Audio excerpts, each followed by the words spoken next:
Hola, bienvenidos a mi canal. Yo soy Alberto Vargas. Qué bueno que nos encontramos nuevamente. Hoy es lunes, estamos a 20, dándole gracias a Dios que nos trajo con vida al inicio de esta semana y en plena salud, deseando que todos y cada uno de los que siguen mi canal, de los que están cada día atentos a lo que aquí comparto, para bien o para mal, estén completamente bien, que no hayan sufrido ningún tipo de pérdida y que puedan, si sufrieron algún tipo de pérdida, pues que sea solo material, porque todo eso se recupera. Lamentando el saldo del fin de semana de muertos en la República Dominicana, donde se reporta de manera oficial 21 fallecidos, aunque medios como Diario Libre, que han llevado un conteo de otros muertos reportados durante el fin de semana y desaparecidos, hablan de 30 a 31 personas muertas el fin de semana. Ya, como decía yo ayer, llegará el momento de establecer las responsabilidades. Mientras tanto, el gobierno, que no duerme en su estrategia de evadir cada responsabilidad en cada situación que se da, ya ha hecho doctrina de, de esta práctica, el buscar siempre un bajadero para justificar las cosas que eran prevenibles y que terminaron trayendo tragedia. Podemos hacer una parte con el caso del túnel de la 27 de febrero con Máximo Gómez, para que quede precisamente establecido. Anda circulando desde ayer en una estrategia bastante mendaz, muy aviesa por parte del gobierno, que en el año 99 se hicieron advertencias por parte del Kodiak y del que opina hasta de farándula, el ingeniero geólogo Osiris de León, que nadie le puede regatear que es un hombre muy bien formado, pero habla coño hasta de farándula. Pero el asunto no es ese, el asunto es que ciertamente en el año 99, efectivamente en verano de ese año, en la temporada ciclónica, cayeron unos aguaceros producto de una tormenta en Santo Domingo, una tormenta bastante fuerte, año 1999.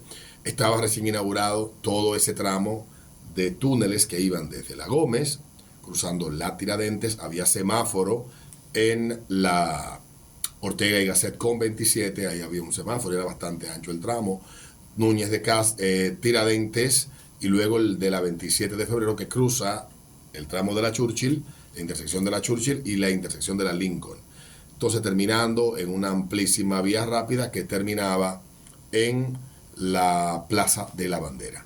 Eso, túneles que luego que vinieron 10, 12 años después, el túnel de Filló, el túnel, el puente que pasa sobre la Ortega y Gasset, todo eso vendría después, año 2010, 2009 más o menos, hasta llegar al último que fue acá, en el año 2015 más o menos, se inauguró el túnel de la privada con 27, que fue el último de todo ese tramo, pero que parte de una planificación que se llama Corredor Duarte, que trajo también los elevados de la Kennedy, que trajo elevados en la Charles de Gaulle con autopista de San Isidro, que trajo el de la carretera Mella con Charles de Gaulle, ya la construcción del metro de Santo Domingo en Villamella se hizo el de las hermanas Mirabal con Charles de Gaulle, y en la zona oriental se construyeron otros pasos a desnivel, también en la autopista de las Américas en camino hacia el autódromo. Bueno, ese es más o menos todo lo que se ha hecho en los últimos 30 años, no todo, una gran parte de lo que se ha hecho. En aquel año hubo una gran cantidad de agua viniendo desde el elevado de la 27, que no existía todavía en ese momento, estaba en construcción. Este elevado se inaugura en el principio, abril-mayo del año 2000, más o menos para las elecciones del año 2000, donde gana Hipólito. Y esa gran cantidad de lluvia hizo ceder a los muros que están exactamente frente a Plaza 2000, en la 27 de febrero. Esos muros se dieron por la presión del agua y, bueno, ¿qué hicieron? Pues hicieron tres cosas. Primero, empujarlos con grúas y volverlos a posicionar. Hollar las bases de los túneles para que el agua drene por ahí y apuntalarlos con pernos. Y se olvidaron de eso. 25 años después, bueno, pues el Kodiak y un grupo de ingenieros habían advertido que esas paredes debían ser sustituidas porque las condiciones y la experiencia ya de septiembre del año 1999, señalaba que así debía ser. Bueno, ahí están los reportes de prensa, periódico El Siglo Listín, Última Hora, etcétera. En toda la prensa de entonces apareció estas declaraciones, incluyendo en televisión. No se hizo caso en la gestión de Leonel Fernández, que terminaba casi ya, del 96 al 2000. Llegaron los 4 años de Hipólito, y seguía la denuncia, y no se hizo nada. Volvió Leonel en el 2004 hasta el 2012 y no se hizo nada. Danilo gobernó 8 años y estos tienen 3. O sea, en ese caso en particular, hablar de culpa o culpar a una sola persona, sobre todo con el histórico que había ya de octubre, de noviembre, que noviembre del diablo, que de septiembre a agosto del año 1999, culpar a un solo gobierno me parece a mí irresponsable. Y yo no voy a caer en esa simplificación de una tragedia en la que le costó la vida a 9 personas, incluyendo una pareja de esposos y a los padres de la joven que estaba embarazada, que residía en Puerto Rico. No voy a caer en eso. Ya, repito, llegarán los momentos de establecer culpas. Pero el gobierno lleva una estrategia de evasión de responsabilidad desde el mismo día del evento. Esa misma noche comenzaron con las evasivas. Esa misma noche el gobierno puso en práctica su estrategia de señalar culpables. El periodista Juan TH fue el de los primeros en ponerla en práctica cuando señaló que las obras del PLD son las que se están cayendo. Si se pudiera ser más irresponsable, obviamente, que de este gobierno no se puede caer ninguna, porque en la capital este gobierno no ha hecho ninguna obra en 3 años. Claro que no se va a caer ninguna. Parques, y le corresponden al ayuntamiento. Evidentemente que no se va a caer ninguna, porque no han pegado un maldito blog en la capital. Un maldito blog no han pegado. Entonces quieren burlarse en esa estrategia evasiva y instalar la narrativa de moda, que es que esto ocurrió por el cambio climático. Sale la directora de UNAMED y es la que da la patada inicial para que comience. Bueno, señores, cayó agua como nunca antes en la historia en la capital en 24 horas. Y todo esto es culpa del cambio climático. Nosotros dijimos que venía lluvia, pero toda esta lluvia es culpa del cambio climático. Y miren lo que ha pasado allí, lo que ha pasado allá, lo que ha pasado acullá. Sí, estamos en un ciclo del clima que todos los que estudian esa mierda lo conocen. Todos los que estudian ese tema lo conocen. Se llama El Niño. Y pasa cada 7 o 6 años. Y yo desde que soy un infante vengo escuchando hablar de ese ciclo que se llama uno el niño, otro la niña. Eso no es nuevo. Claro, la narrativa que está de moda es que el mundo se está acabando, que lo estamos viviendo nosotros y que se justifica entonces, primero, que no estemos preparados para las tragedias y segundo, que le demos veneno a una parte de la población porque hay que reducirla. Lo más maltusiano que se puede plantear. Y la gente acrítica asume todo eso sin hacer las preguntas. Y uno le pregunta, ¿cuál cambio climático afectaba a la República Dominicana cuando en diciembre del año 2007 nos afectó la tormenta Olga? La narrativa del cambio climático comenzó hace 8 años, para que tengan idea. Antes se llamaba calentamiento global. Y como ese concepto perdió vigencia, en una reunión se inventaron otro, cambio climático. Pero antes del calentamiento global, que comenzó a principios de los 90, lo que se hablaba era de una gran helada, de que el planeta se iba a frizar. O sea, busquen el histórico. Y nos tienen entretenidos con eso. Y hay dentro de la comunidad científica, hay disidencia y hay gente que dice que todo eso es un mamotreto con intereses más políticos que de salvaguarda y económicos que de salvaguarda del medio ambiente y de la vida de las personas. Pero esa es otra conversación, porque estoy seguro que en la caja van a decir, tú eres un negacionista. Me he leído el culo de los que defienden esa mierda y de los que están en contra. Y he llegado a la conclusión de que estamos en medio de una disputa de la ciencia real versus la ciencia interesada, que obedece a intereses, que no es ciencia, sino que son agentes de propaganda. Pero volviendo al tema del gobierno, ellos se montan en esta ola. Y hay que recordarles que la tormenta Noé fue en octubre, finales de octubre del año 2007. Y que en el año 2012 hubo, al inicio del gobierno de Danilo Medina, varias tormentas que nos afectaron. Una que también afectó gravemente el sur de la República y se llevó el puente hasta de Los Pilones. Se llevó el puente de ir a Palmar de Ocoa, que cruza sobre el río Ocoa. Y podemos hacer un histórico de eventos meteorológicos que han tocado a la República Dominicana en todas las épocas del año. Algunos más graves, algunos menos graves, dependiendo del ciclo climático en el que ese evento se haya producido. Que ya esté estudiado, que ya esté evidenciado y que tiene décadas la ciencia que ha coincidido en los resultados de los estudios, de las revisiones de los estudios que han hecho científicos y que han desmontado un montón de disparates que se ha dicho previamente y otros que han dicho, bueno, en esto tiene razón. Y esa es la narrativa que se quiere instalar. Ciertamente todos los planes de prevención fallaron. El director del COE no podía estar atento a la planificación de todo esto, que estaba pendiente a una boda. Pero más allá de estar pendiente a su boda, el hecho de lo que pasó en el túnel de la 27 y durar más de una hora para llegar los servicios de emergencia, que a pie podían llegar, porque hay una estación de bomberos a 1,5 kilómetros de donde esto sucedió.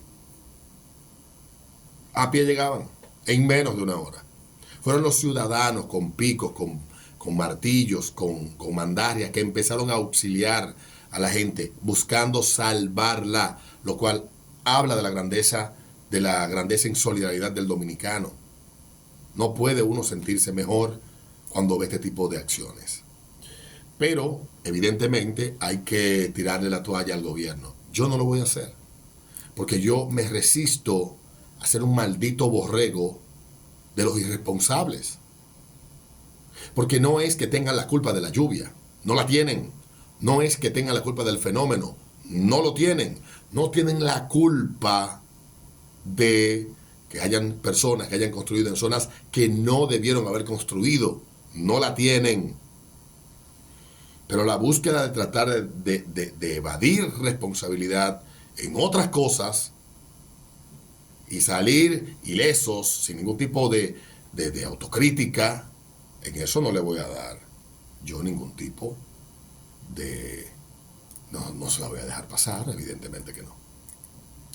Mientras tanto, ayer en Argentina hubo elecciones. Las elecciones trajeron un resultado. Javier Milei, un economista que luego devendría en político, showman de la televisión, pero un economista muy brillante de Argentina, profesor universitario, había, desde hace tiempo, yo empecé a escuchar a Milei, verlo en el año 2016 más o menos, y desde entonces pues siempre le pongo atención y le he dado seguimiento. Conozco bastante bien su línea de pensamiento, cómo piensa, cómo cree, porque él lo expone con mucha claridad y sin complejos, sin temor. Y cuando ya empezó a aspirar a un cargo político, que es en el año 2018, para las elecciones del 2018 no, 2020, en medio de todo ese proceso, 2020, para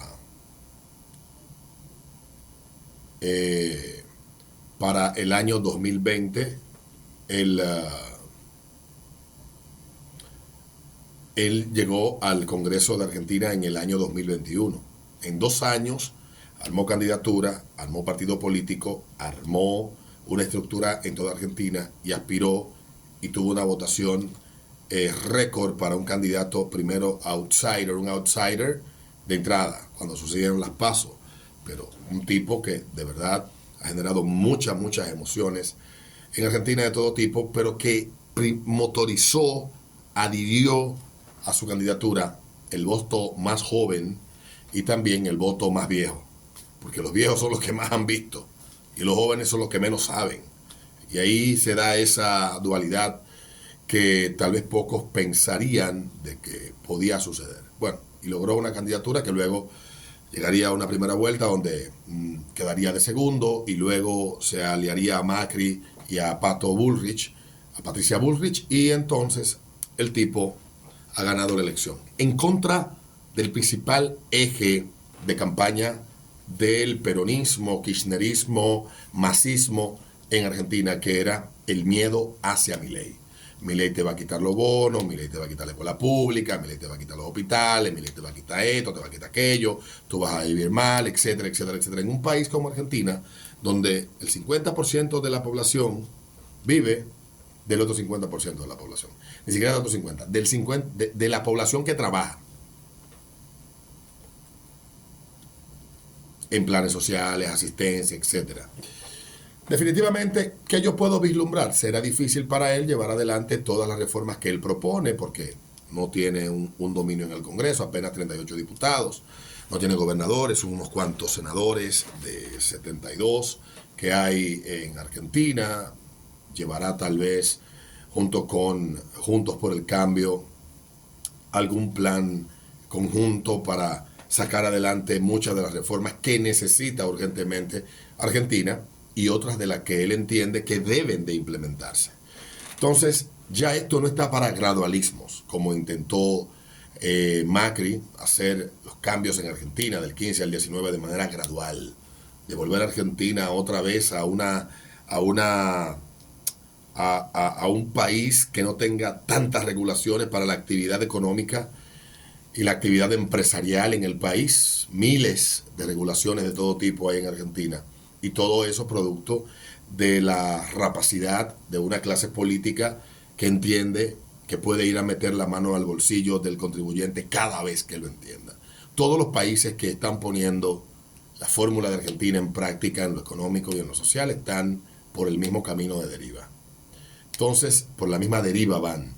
Entonces, Milei evidentemente llegará, no va a salvar a Argentina de nada, trae ideas frescas y una forma de un postulado, hagámoslos diferente, hagámoslos como lo hicimos al principio de nuestro país, que nos convertimos en poco menos de 40 años en el segundo país más rico. Apelemos a eso, a la constitución de Verdi, etcétera, de Alberdi, etcétera, todas esas cosas que él plantea y que son bien interesantes.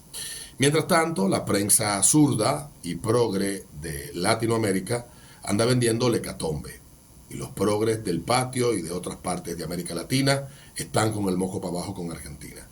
En España, La Sexta, un canal de televisión de ultra izquierda, señala que Milei le quitará los derechos a las mujeres, bla, bla, todas esas cosas que son parte de la campaña de miedo, nada más alejado de la verdad, porque Milei es un tipo de ideas liberales, un libertario.